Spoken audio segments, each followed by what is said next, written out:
Good morning বন্ধুরা। আজকে রবিবার, চলো ভাবলাম তোমাদের সাথে একটা ব্লগ শেয়ার করা যাক। ছোটো করে একটা করি। ব্লগটা দেবো দেবো করে আর দেওয়া হয় না, মানে মুডের ওপর ডিপেন্ড করে যেটাকে বলে। তো ভাবি চলো আজকে একটা দেওয়াই যাক, ছোটো করে। বাড়িতে আছি আর আমি ঘুম থেকে উঠলাম তখন বাজে 8টা। প্রত্যেকদিন সকালবেলা উঠেছি বলে আজকে একটু দেরিতেই উঠেছি, তাও ঘুম ভেঙে গেছে 7টায়, উঠেছি 8টায়। যাই হোক, এখন বসিয়েছি চা হচ্ছে। এরপরে হচ্ছে কি রান্নাবান্না হয় দেখি, শেয়ার করবো। সারাদিনের একটা ছোট্ট ব্লগ দেখতে থাকো কী করি। চা হচ্ছে, চা সকালবেলা এমন গান চালাবে তোমার শুনলে মাথা গরম। এটা কি ঢ্যামনাম হচ্ছে, ছেলে খেলা হচ্ছে, বিরক্তি করবে। বয়স্ক আছে যারা, তাদের ওইসব গান ভালো লাগে।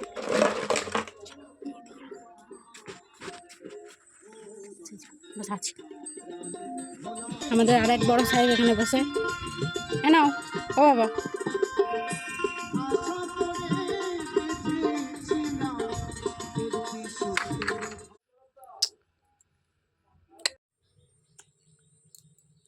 এখন সকালবেলা টিফিন টাইম হবে। তা টিফিন টাইমের সময় ও বলেছে যে পাঁপড় ভাজো, ঘরেতে তো আলু ভাজা আছে, চানাচুর আছে, পাঁপড় ভাজা হয়ে যাবে। আমি ওকে এখন জোর জবরদস্তি পাঠিয়েছি পরোটা আনতে। ওই আমাদের এখানে পরোটা বিক্রি হয়।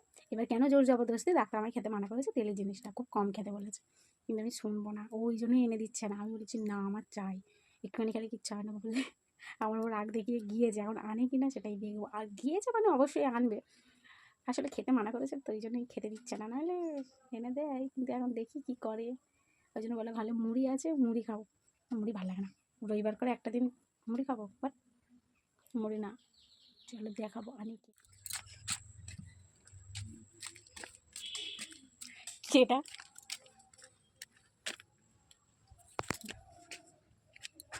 এটা আঘাত।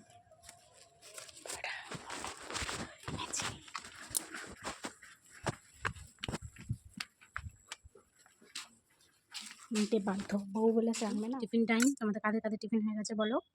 এখন বাজে 9:30 হয়েছে। এটা আমার বাবার, মানে আই মিন শ্বশুরের। এটা আমার বরের। আমার বর পরোটা তো পছন্দ করে না। চলো দিয়ে আসি, এক্ষুনি দিয়েছিলাম, তো বাবাকে দিয়ে আসি। কি চলো খাবে, চলো বাবার খেতে দিয়ে আসি। এসো মামা, ঘরে এসো।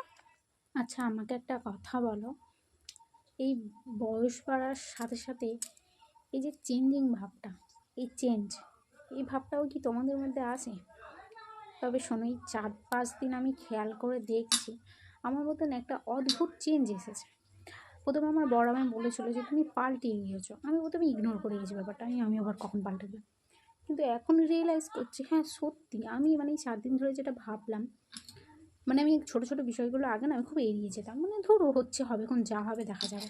কিন্তু এখন ওই ছোটো ছোটো বিষয়গুলো এতটা আমাকে ভাবাই, আমি কী বলবো নিজেও বুঝতে পারি না। আমার খুব ভাবনা চিন্তায় পড়ে যাই। আগে আগে একটা আলাদা ছিলাম, এখন দেখছি আর একটা আলাদা, মানে আমি নিজের মধ্যে ফিল করতে পারছি একটা চেঞ্জ এসেছে। ও আমাকে বলেছে তুমি আগের থেকে অনেক পাল্টিয়ে গিয়েছো। কেন এটা?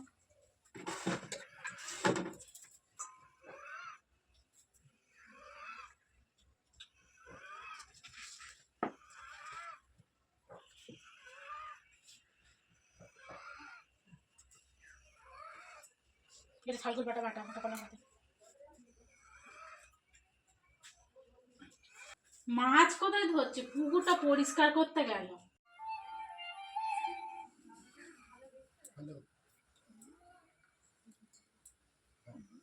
লোক কেন বিয়ে করে? যারা বিয়ে করে না তারা ভালোই আছে। দেখুন বন্ধুরা, আমার কারবারটা দেখুন। আমাকে সামনে পেয়েছে এইসব ধান্দা। ঠিক আছে, একদম ওকে আছে। ভালো লাগছে না? নিচের দিকে মেয়ে করেছি, ভেঙেছি বাবার বাড়ি করেছি।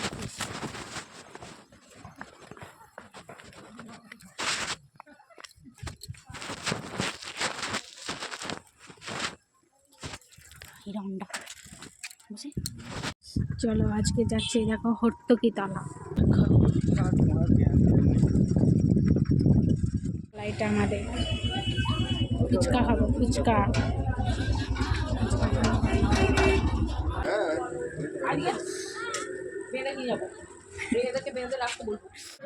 দেখো ফোনের লাট আমার ভাইদের ঘরে।